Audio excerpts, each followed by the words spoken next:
Hello everyone, welcome to From Nowhere to Nothing, Oxological Oxymorons. I'm your host, Joel Bouchard, a doctoral student in psychology, and with me today is Mr. Norman Gayford, a professor of English and philosophy. Today, we're going to take a look at some key principles of rational thinking, as laid out by philosopher Dr. Julian Baggini, the co-founder of the Philosopher's Magazine, academic director of the Royal Institute of Philosophy, and honorary research fellow at Kent University.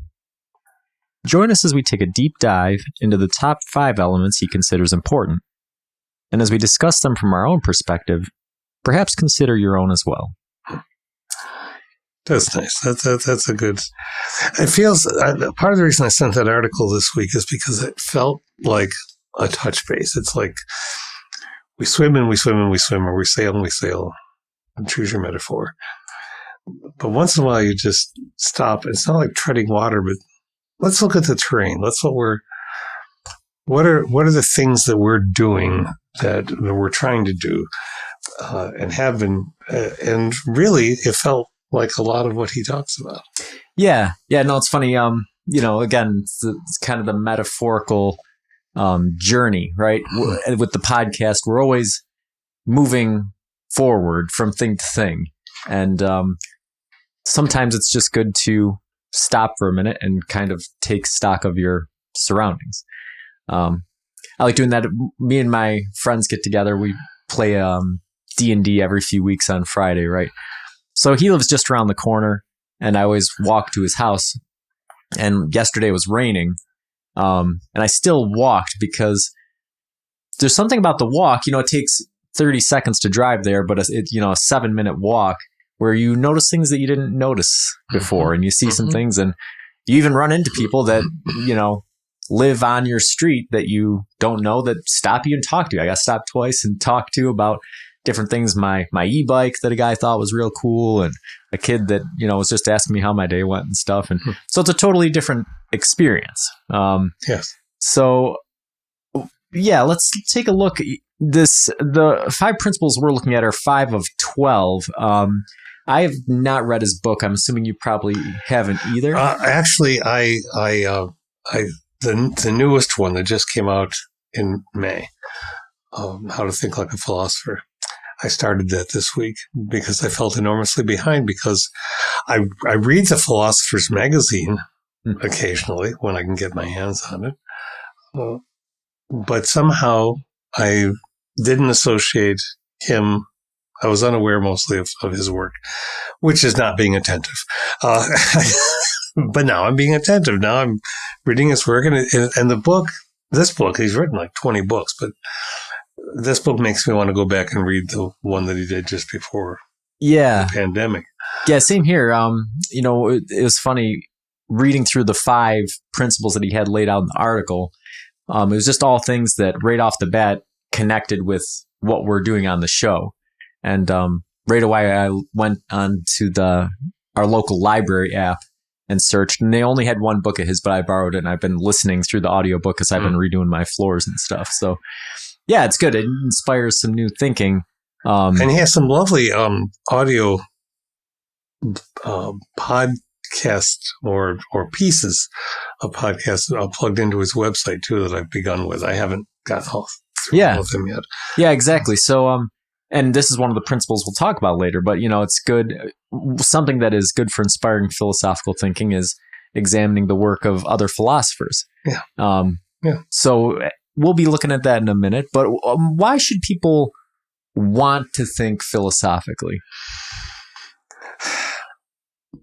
Well, I think what he's saying, and really he says it better than I do, but it certainly coheres, gels with my long-term approach, is to answer it is to say that one wants to think well. And to think well doesn't mean some of the tropish or mimic kinds of things that people often associate with people are thinking. That ancient trope of a person thinking so hard, looking at the stars that he falls into a pit. People said that about Einstein too. Oh, well, look at them. They can't even pay attention to what's around them. And he's saying, well, no, it's not about not paying attention to what's around you. It's about learning to pay more attention. So there's a kind of yogic feel to it for me. Yeah. It is interesting that philosophy, as we talk about on the show pretty consistently, is the sort of the art of and science of thinking in a systematized, rational way. But it is kind of spoken of disparagingly in a lot of ways. Is either being a waste of time or just kind of pointless. This. And part of he picks up on that, and he says, the unfortunate thing is that you can never stop being attentive. It's necessary to think philosophically, in the sense that one must always renew one's attentiveness, and that's true collectively. Because if we were attentive, we wouldn't be backtracking to before the civil rights movement. If we were attentive, we wouldn't be trying to make people not citizens or not people at all, or those kind of things. We've learned this, haven't we? But somehow enough people bubble up to say, no, we haven't learned that because we shouldn't learn that, and so then one must keep talking and poking and thinking. And he offers a lot of really good examples in each bullet point that he brings up. Yes. So probably the way I'll look at it is I'll read his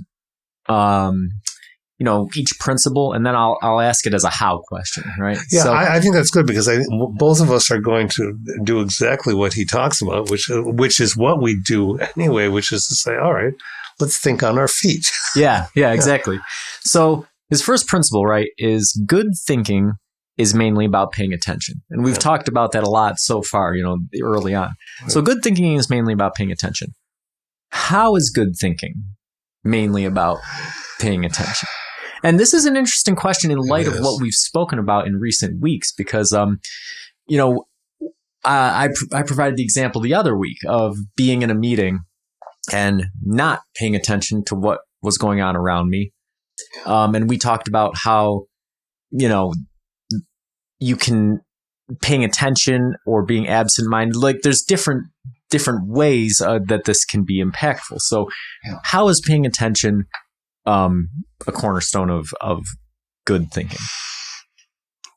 If and when we pay attention, I want to put this on the table and you can tear it apart or build on it. We are seeing things.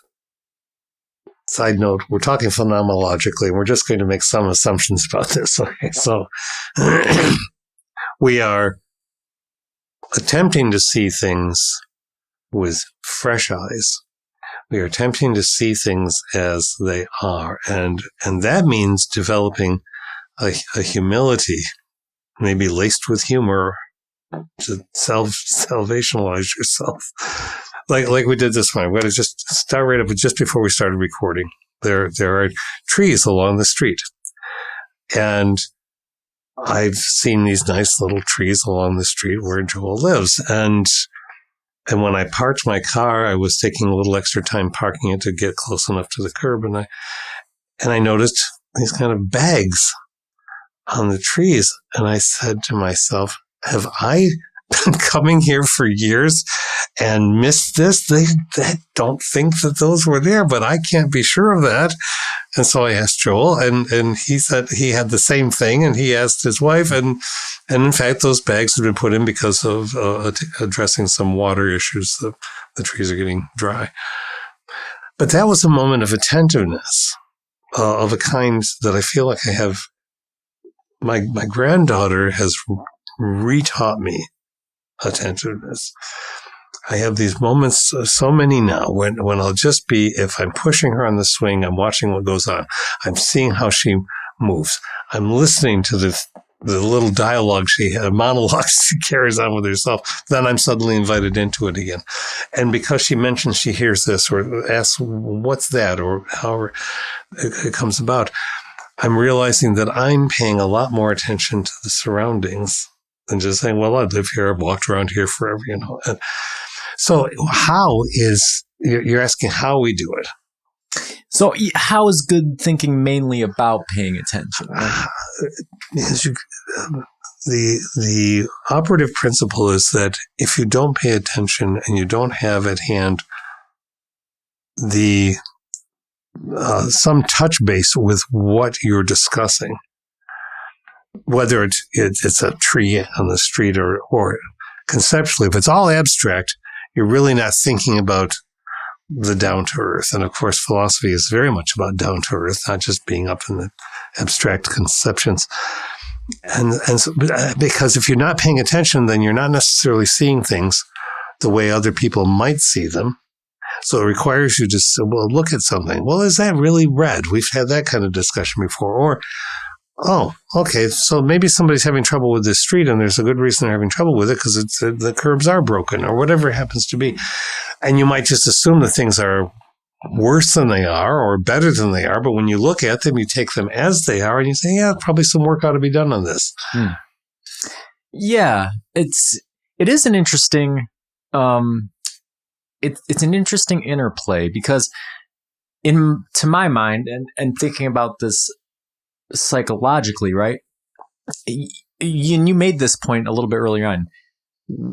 We're always paying attention to something, so it's not as if if you are to say to somebody, "You're not paying attention." What you're really saying is that you're not paying attention to this thing. Yes. Right. So attention is always there. Right. So how is paying attention related to good thinking? I think that it's not so much about the act of paying attention, if attention is always present.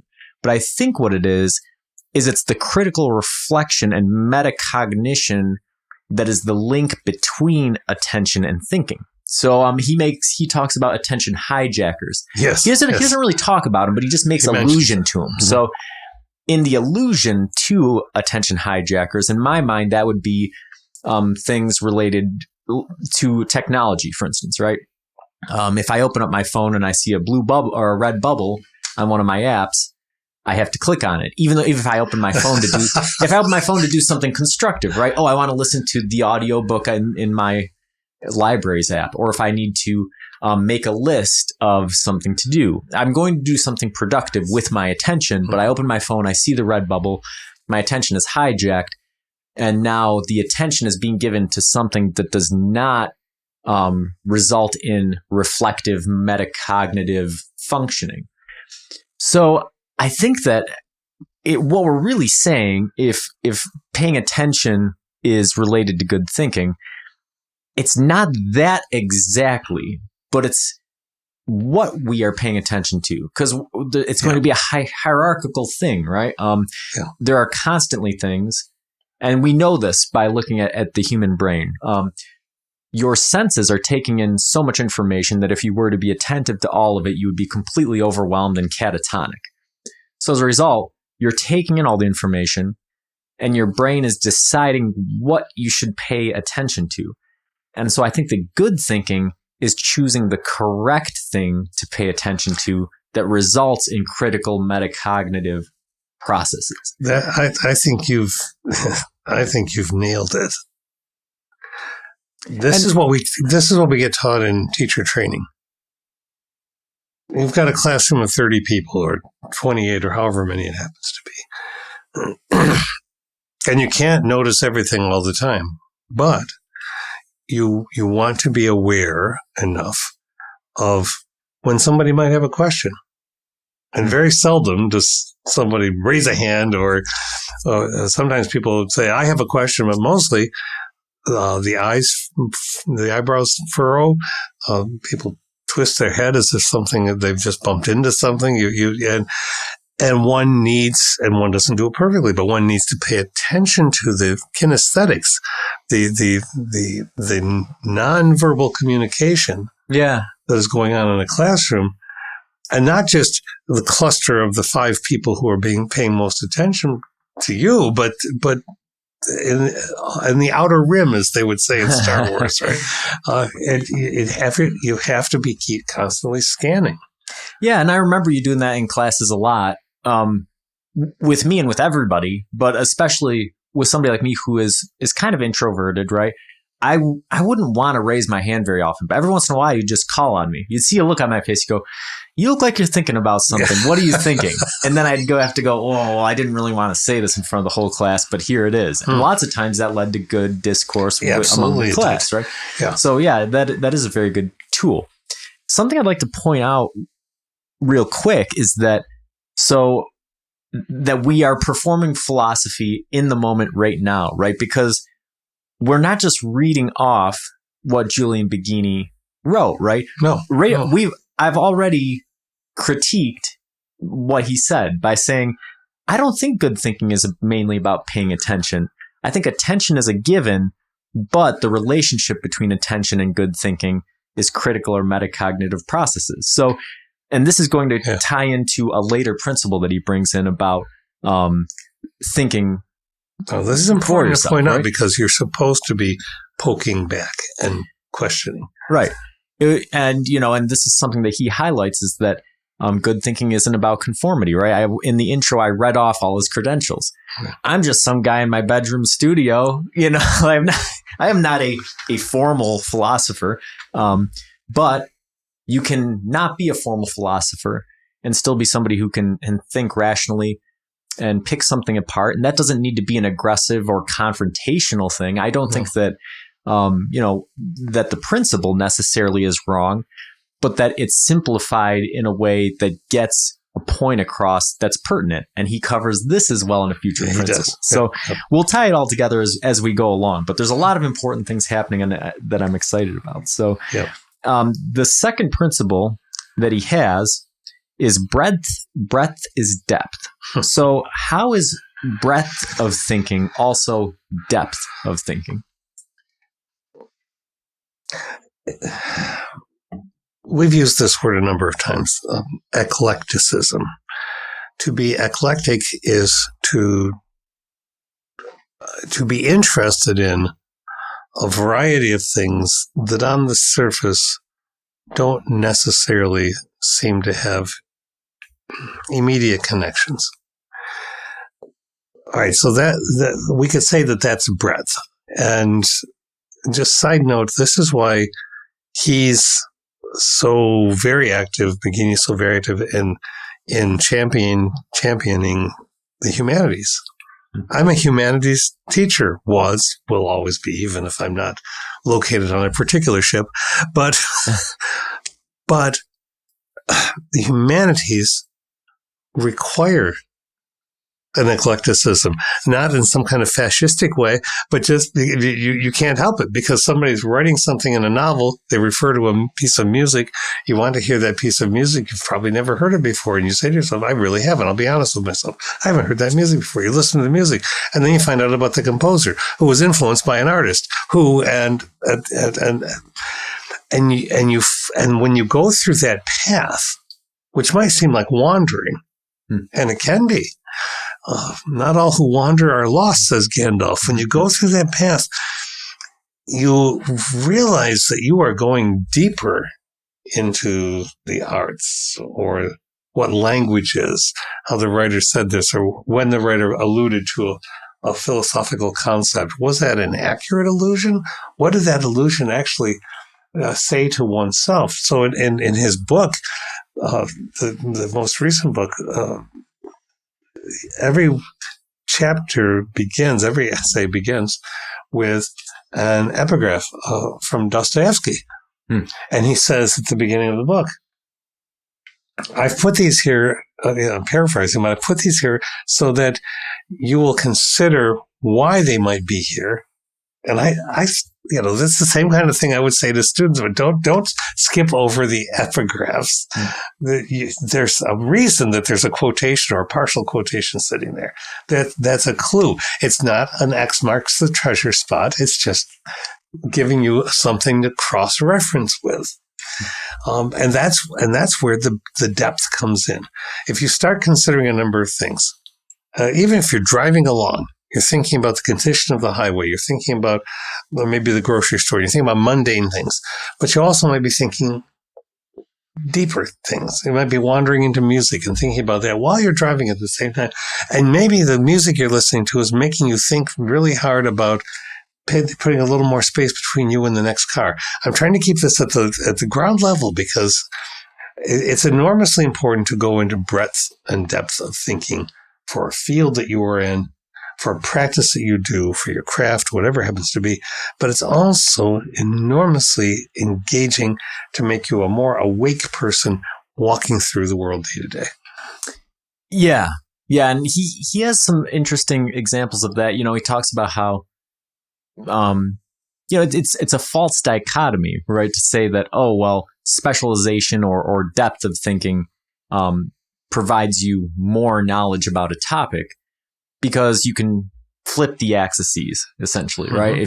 If you're looking at one thing, he's not negating specialization. He's saying that there's a benefit to both approaches, right? If you take the approach of looking at a singular thing very deeply, you may know more about that thing than somebody else.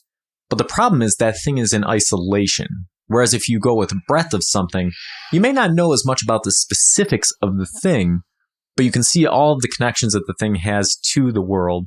And therefore, you have a depth of knowledge about how the thing is in the world, even if you don't know the specifics of it. This is something that is very prevalent in the field that I'm currently studying, right? Because there's this convergence of neuroscience and psychology, right? And so lots of people like to say, well, that there's significant overlap, or they're very much the same thing. But when you start to see how they're done in practice, you realize that this is sort of a perfect example of a depth and breadth thing. Neuroscientists look at the brain, and generally they'll have a good knowledge of the whole brain, but really at the highest levels, they're specializing in one part. Sometimes they're looking at tissue samples of one nerve, right? Yeah. So extremely specialized, examining how this thing operates, what its components are, down to, the subcellular level. Whereas a psychologist, which I'm studying to be, also will take neuroscience classes, will have a working knowledge of all of the different cells that make up the brain, even the brain's immune system, things that a layperson would consider to be a depth of knowledge about the brain, but at the highest levels is really a cursory overview. But the psychologist isn't concerned with what a singular nerve does or what a singular section of the brain does. What the psychologist is concerned with is how all of those sections of the brain combine in order to create a behavior, a thought, or something that represents human functioning. Right? Yeah.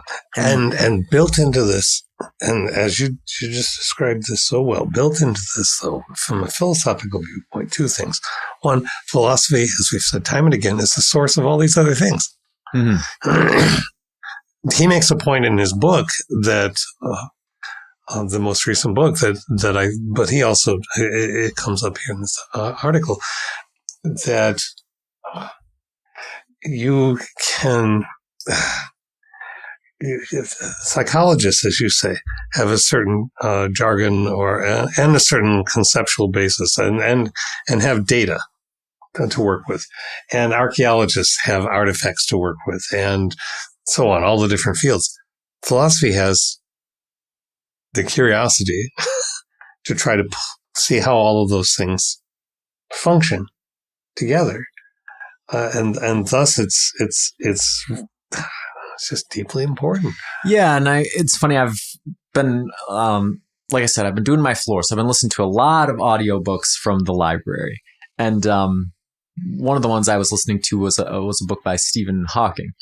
And, just a fantastic scientist, but he said something that made me go, in one of them, which was, up until Newton, philosophers and, were able to contribute to science because you were able to understand it. But after Newton, and then heading especially after relativity and the quantum age, philosophers and lay people were no longer able to even conceptualize what was happening in science, and therefore could not contribute in a meaningful way to sort of philosophical scientific concepts. And I thought, But then at the same time, in the intro of the book, he said, that the purpose of the book was to provide lay people with understanding of science without using equations, which has been his life work and something he takes a lot of pleasure in. So there's almost this contradictory element to it. And I've noticed that throughout his books, is that it's this sort of mixture of humility and humor, but also maybe a bit of a blind spot to the bigger picture, right? Mm-hmm. And I think that's sort of an example of why philosophy and why breadth of thinking is important, right? Because without it, we all have blind spots, right? Mm-hmm. But if you specialize to a point, if you specialize to the point where you have tunnel vision on something, you may be able to see that thing very well, but then what is happening in the picture outside of that is a little bit blurred, right? And I think that's kind of a good example of it. And also breadth of thinking, like you said, just using personal anecdotes, right? Every time I do something new, it enriches my entire experience of life, right? And I'm sure that everybody has experienced this in some way. I was doing my floors, right? Never did floors before. And, on some level, you assume, well, this isn't rocket science. It's going to be pretty easy, right? Mm-hmm. And even professionals who do it will tell you, oh, well, it's easy. It's just hard on your body or whatever. You get into it and you quickly realize it's not easy. There's a lot of things you have to pay attention to. There's a lot of tricks that you can employ. You have to do a lot of little things the right way. And now that I'm done, I'm walking through everybody's houses and I'm looking at their floors, looking at their baseboards, looking at all of their different things. Same thing with buying a house, right? You drive by these houses and you don't think much of them. But when you're looking for a house, or after you bought a house, now you're looking at them and you're imagining what they're like inside, or you're looking at their foundations from the outside and going, oh, well, maybe all of these things tie in. That's the importance of breadth of thought. That's the importance of being eclectic and having a wide variety of enriching experiences, is that the more you do that, the more you're able to envision, both on a conceptual and concrete level, how things operate, but also see how they tie into everything else that you've done, So at one and the same time, simultaneously, it engages your humility. Saying, the other people have done this. They really do put a lot of work into this, but also, but I can have a conversation with them.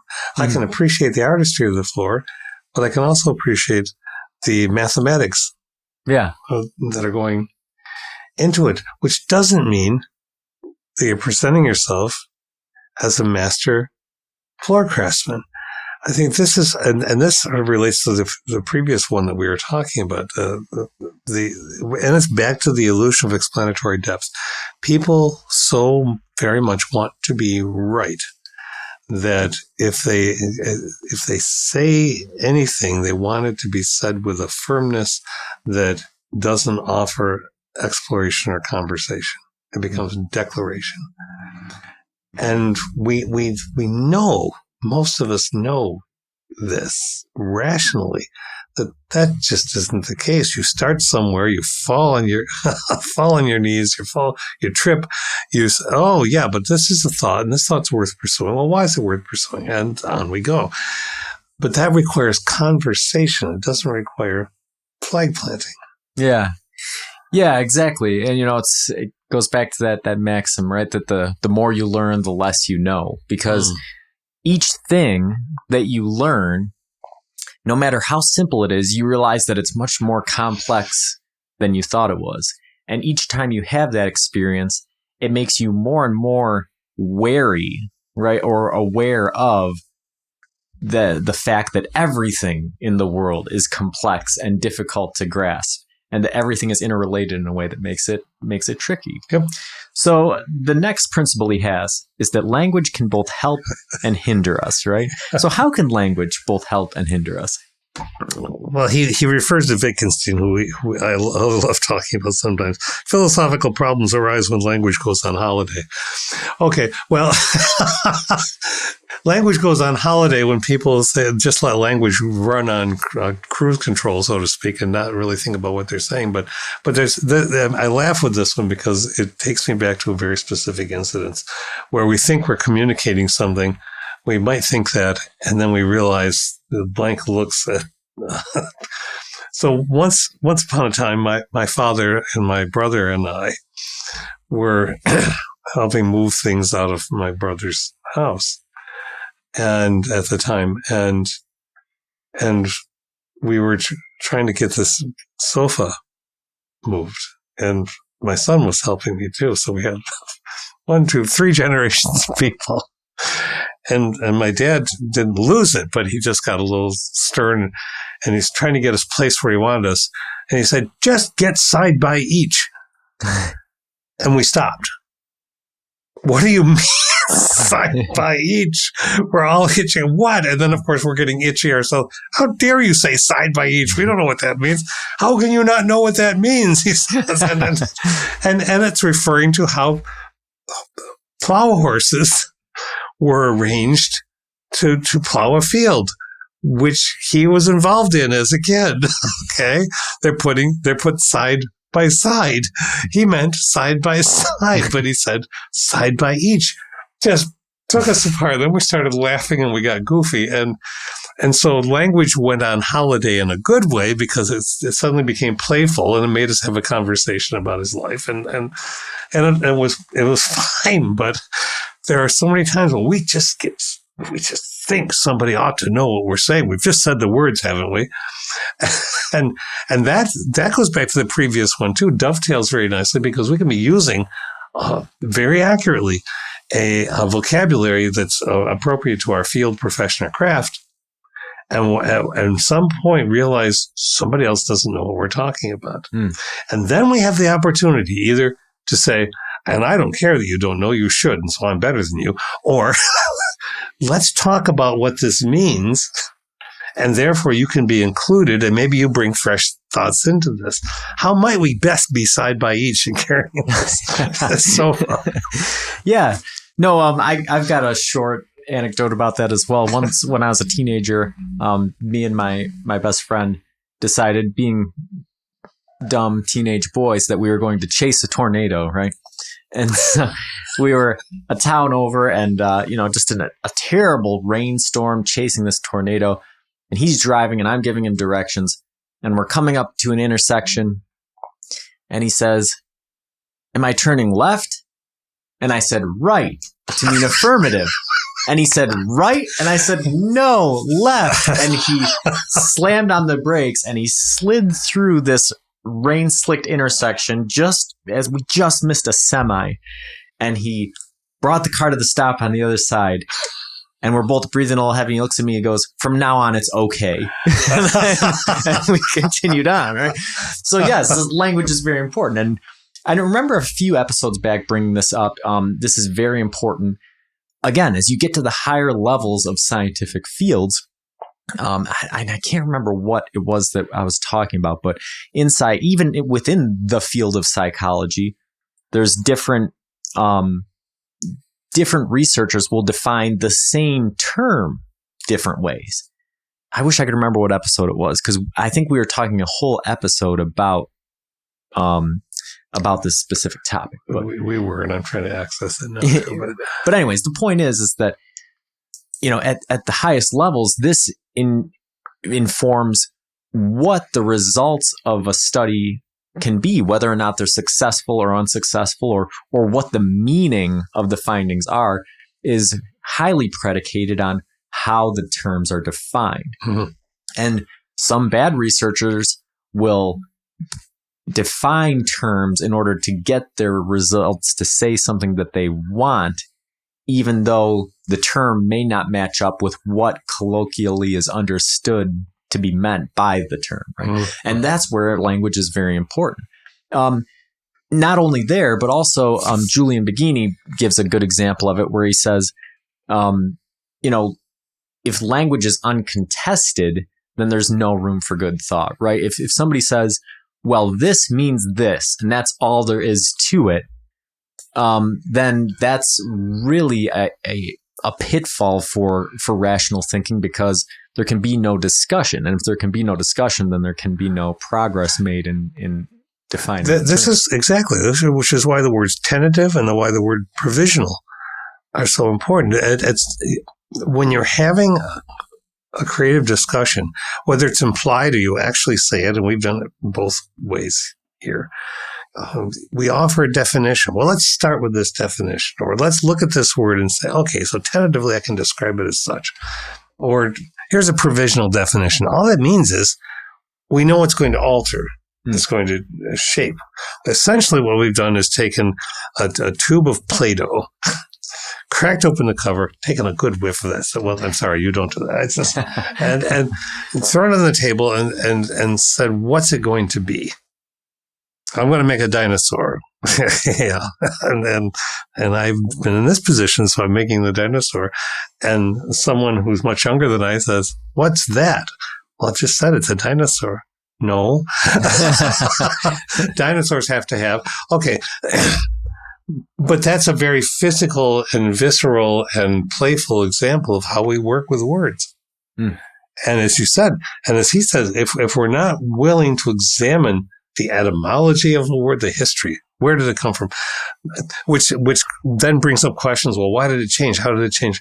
How do we mean that word now? Rather than just saying, we're talking about war. Well, that's not sufficient. What kind of war are we talking about? What do we mean by the word war? Yeah. And then somebody can be really snarky and say, oh, you don't even know what a war is? Well, sure.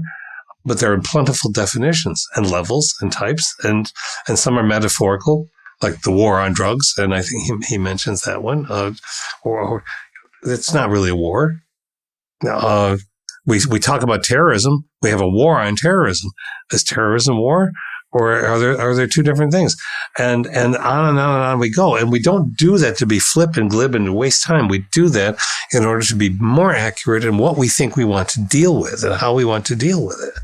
Yeah. Yeah. Like you said, that's an example that he uses is war. And he goes, the importance of being able to understand what the terms mean is that, like you said, is a war on drugs really a war, or are you miscategorizing it in order to weaponize emotion, right?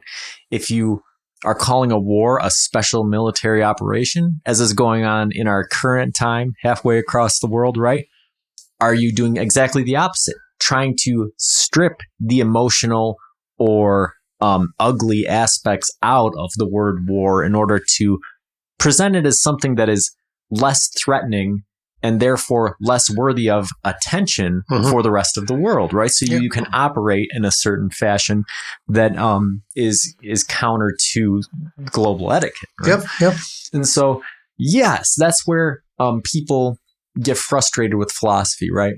And I'm sure that people get frustrated with the show, right? Because this is what we do on a weekly basis: is we pick one word and we spend an hour talking about that word, and at the end, we still don't ever know what we're talking about, right? Because what we discover is that we start out with a provisional assessment, and at the end, we've made progress, but the word is still provisional. We've made epistemological progress. Yes, we have it. But one of the things he says that it's just delightful. It says any philosophy that can fit in a nutshell belongs there. So, okay, yeah. Yeah. So as we get into these last two, I think that some of this stuff will be tied together. I think we've been a little handcuffed talking so far. We've had the one hand tied behind our back because these last two really tie together in a big way. A lot of the things we've been talking about. But so the last one is think for yourself, not by yourself. So how can we do that? How can we think for ourselves, but not by ourselves?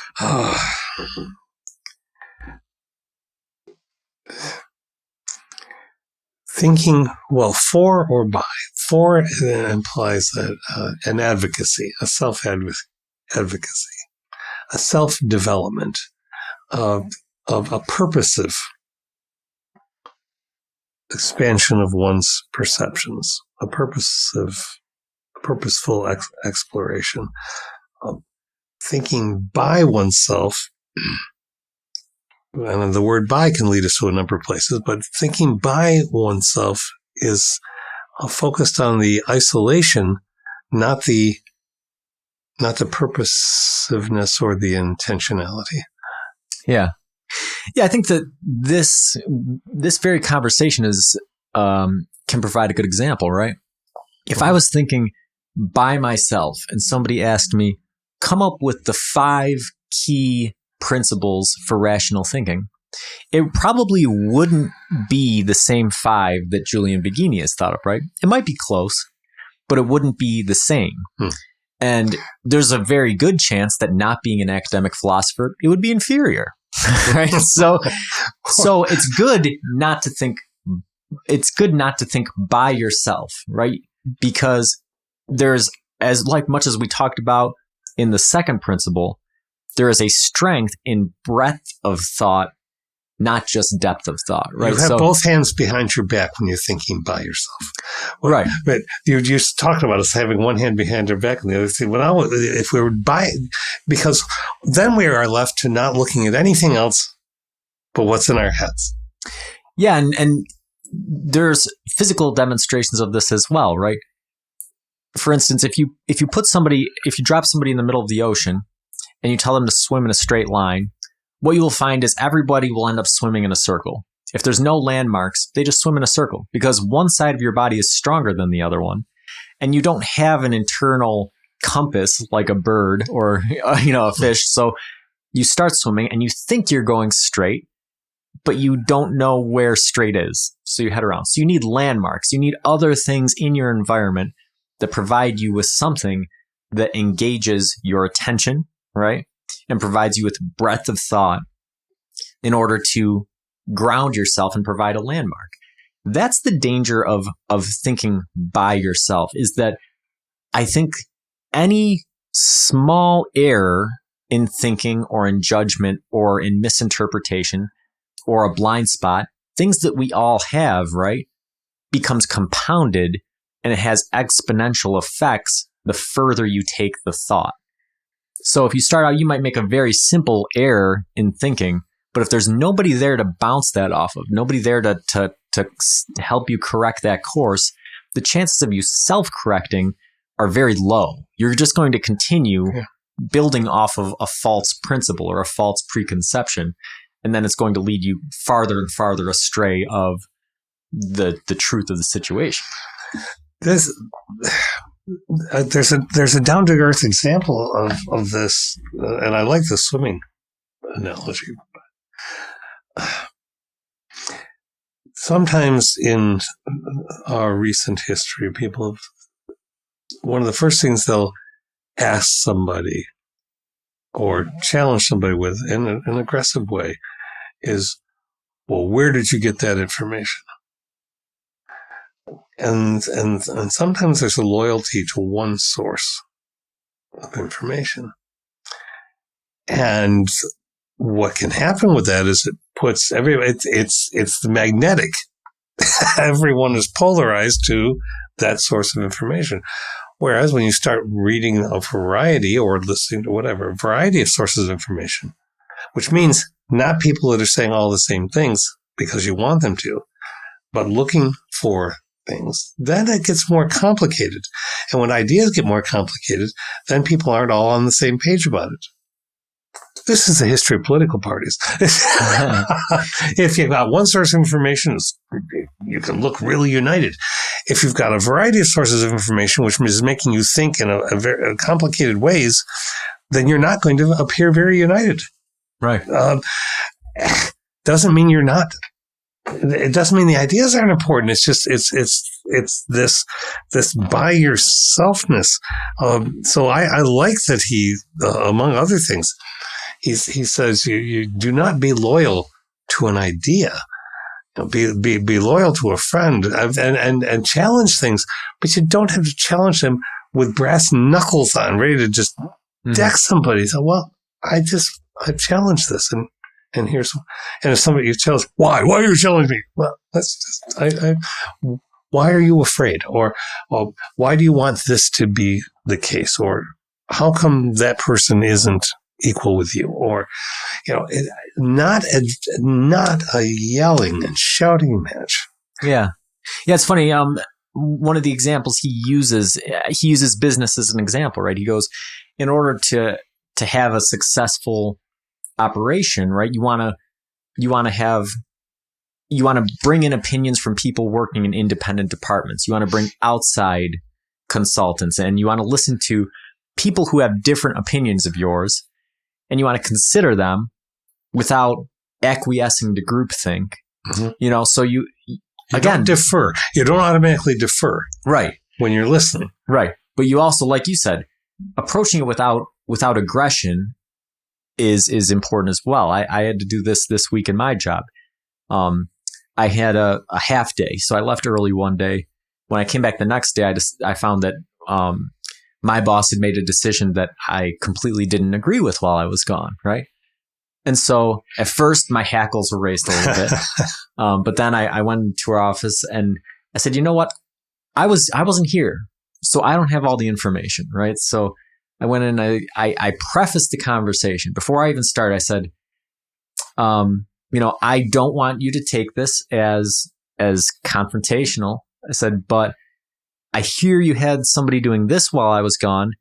What are the reasons that you had that going on? And she gave me the reasons, and I said, oh, okay. I understand that in most situations that would be the right thing to do, but I think there are circumstances in this particular one that should lead us to do this other thing. And she said, oh, that's a very good point. You have expertise in this area, but you weren't around, so we did what we thought was best. But now that you've brought up that makes a lot more sense. And I said, well, actually, there's things that you brought up that I didn't know about that make sense. So we're going to have to look into this a little bit further. And we actually have to draw on this guy from another department. And he's going to have to look into, an outside company. And then once he gets the answer back, it'll give us some insight in whose decision will be better. And we did that, and we came to the right choice. The process. Right? That is the process. The breadth as well as depth that he was talking about earlier.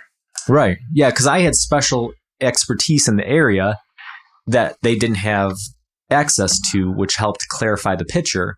But even with the picture clarified, we still had to include somebody from outside the situation in order to know exactly what to do. And this again goes into some evolutionary psychology stuff that they found out. The myth of the alpha male, right? We've talked about that a couple of times, where the biggest, strongest, most aggressive male generally isn't the leader in a lot of groups. If you look at primate groups, groups that we have evolutionary roots in, most times it's the most social animal that actually leads the group. So whoever can control their emotions and not get aggressive, not get confrontational, but include all of the members and secure the safety and the propagation of the entire group tends to be the ones that people look to succeed. So yeah, that's, and I think going back to one thing that you said about, people saying, well, where did you hear that? We see that a lot nowadays.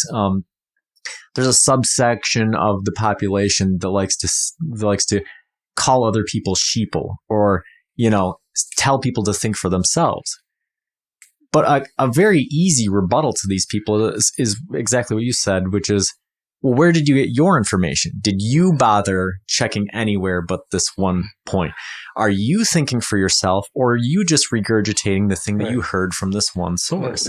Yeah. My wife had sort of a jarring experience with this with me one time, where I was walking on the treadmill doing some exercises for a mountain climbing exercise, and she came in. I was listening to a podcast, and it was from a political perspective that it was diametrically opposed to what I endorse. And she goes, "What are you listening to? Why are you listening to this?" And I said, "It's good to listen to people who have the opposite opinion of yours." Yes. I said, because in some cases, you will find flaws in your own stance. And in some cases, you'll be able to identify weaknesses in their stance. Yeah. And either way is a strength. You're not just looking for the weaknesses in their argument. You're not just trying to, and he talks about this, you're not just trying to contrive ways of bringing down what they're doing.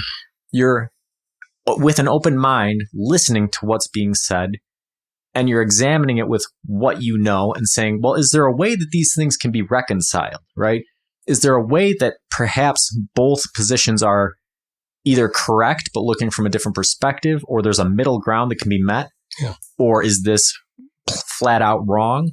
Or is this right? And I have to adjust what I'm thinking, right? Mm-hmm. It's very important. And that's not thinking by yourself, right? Well, there's a horrific and absolutely accurate example of this that took place this week with the Southern Baptist Conference, where a person who was written on the topic, a pastor of a church, addressed the whole group of pointing out how the church that he's involved with is 99.99% in line with what many of the other churches believe, except for the use of one word, which would be women, for pastors. And he said, isn't that enough? And he was shouted down by the group saying, no, 100% or nothing. Well, that's the opposite of thinking. That's certainly the opposite of philosophical thinking. It's the opposite of what we've just been talking about. And it can happen within a group. It doesn't have to be blue and red or anything else. It could happen within red, redder, and reddest, as an example. Yeah. And the same damage can be done. Yeah, and that brings us into the last principle, which is character is the secret source of good thinking, right? So how is character the secret source for good thinking? And this is really, to me, this is the strongest principle that he has, and he brings up so many good points. You like this one best. Yeah. And he just brings up so many good points while talking about it. Well, he uses the driver analogy, which I think is a good down-to-earth thing for many of us, but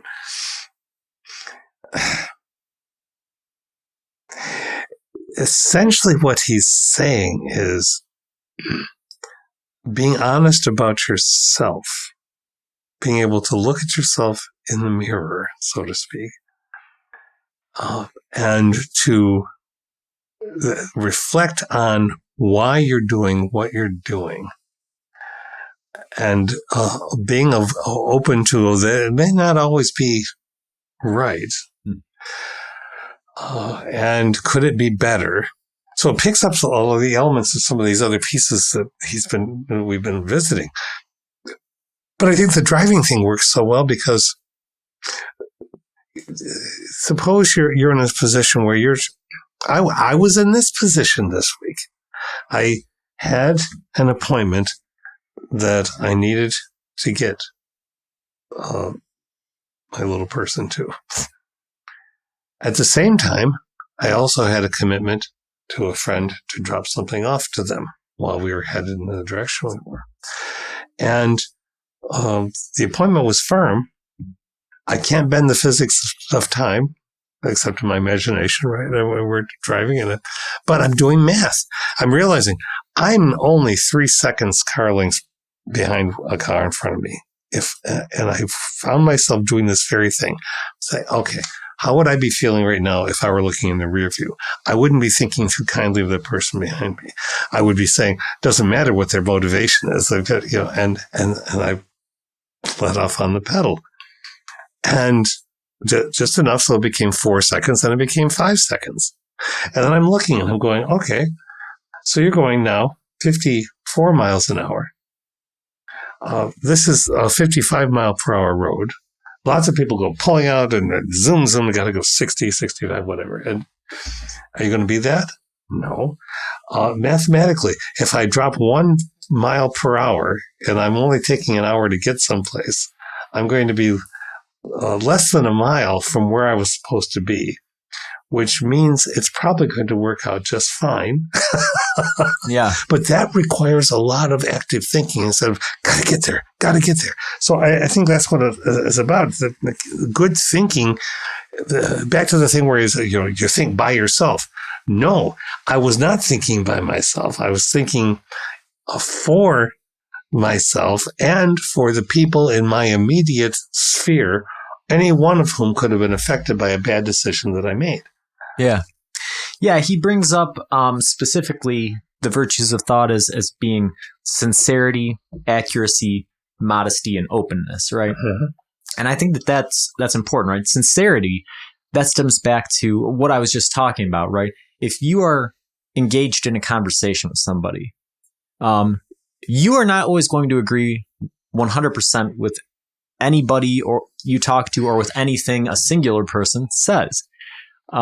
And there's a couple ways you can engage in a conversation with somebody like that, right? One of them is to, like I said, be listening to them in a combative, debate type of way and thinking, okay, well, they just said this and I perceive a logical inconsistency there. Even if I know it's not, maybe I can just define the words in such a way that it makes them look like they were logically inconsistent. Or maybe I can completely distract them from what they were saying and attack them in this other way, right? That's insincere, right? You're not sincerely debating ideas. You're not rationally or philosophically thinking about what's being said. You're doing it in a gamesmanship sort of way. You're trying to win, yeah. Accuracy, right? This comes back to what we were talking about with defining terms, making sure that what you're talking about is what you're talking about. Modesty, again, right? We start out doing floors saying, it's not rocket science. I'll be able to do it easy, right? Well, it's a humbling experience. And anytime you do anything, and it doesn't even have to be something new, right? It can be something you've done your entire life, mm-hmm. and you still come back to it and you say, this is, I'll never be able to master this thing, and it's a humbling experience. It makes you modest. And openness, which I think, kind of goes hand in hand with sincerity, which is, you don't just close yourself off at something without hearing it out, right? Because if you do, even if you aren't going to be persuaded by something, right? If you are not open to hearing the argument, then you're not going to have the tools to understand why you're not open to the argument. You're not going to understand the thought process behind why somebody would embrace that argument. So really, any lack of one of those four things shuts down the ability to rationally think about something. Yes, it does. And we're not in it for winning. But you and I are not in it for winning. I think many people, if they would stand down a bit, look at the legal system. It's not about being accurate. It's about winning. Now, there are many people who practice within the legal system in court, for instance, who are sincerely trying to reach the best result. But the best result for whom? The best result for society, or the best result for your own record, or the best result for your department? Or, and there are all those things that are at odds with each other in a system based on win and lose. Yeah. Yeah. And he brings up a really interesting one, talking about precision, right? He says, and this is really interesting to hear coming from a professional philosopher, right? He says you should be precise, but not too precise or too vague, right? And so I think that I'm guilty of doing that in this podcast, right? And you have to pull me back from it every once in a while, where we get talking about one word for an hour, and by the time we get halfway or 3/4 of the way in, I'm so animated and I'm so into it that I just want to ask more and more and more precise questions. Yeah. And at some point you have to say to me, listen, we can't think about it that way, right? It's just, if we think about it that way, it becomes too abstract and then it doesn't connect to anything, right? Right. Yeah. Much like studying the vagus nerve by itself, right? Well, why? Why does this neurotransmitter cause it to do this thing? Well, it doesn't matter because it doesn't make any sense if you don't see where that neurotransmitter connects to a dendrite of another nerve, right? You look at the CD player and old technology, right? Why is it not working? And you go down to the plug and it's on the wall. Yeah. But it's such an interesting machine. No, we do this. We necessarily. How can we not do this when we're so interested in ideas themselves? So we just have to keep checking and balancing. That's all. Yeah, and so, that's very important for doing philosophy, I think, is finding that balance. Somebody who is not thinking philosophically is going to be, that's a good way of identifying it, because it will present itself in one of those two ways. If you are having a discussion with somebody and they want to win, they want to make it a zero-sum game, but they're not thinking philosophically, they'll either identify a term too vaguely, or they will try to pick apart something and be too precise about something, removing any context from it, right? And so the art, right, and science of philosophy and of discussion is trying to epistemically identify the optimal amount of description to bring out the meaning of the topic that you're talking about. Knowing that it's going to be scaffolded or bridged as we keep going. Right. It would be provisional. Yeah. Right. So, yeah, it was a really great article that you sent. Again, if anybody wants to look into him, it's Julian Baggini, really interesting philosopher. And until next time, keep pondering.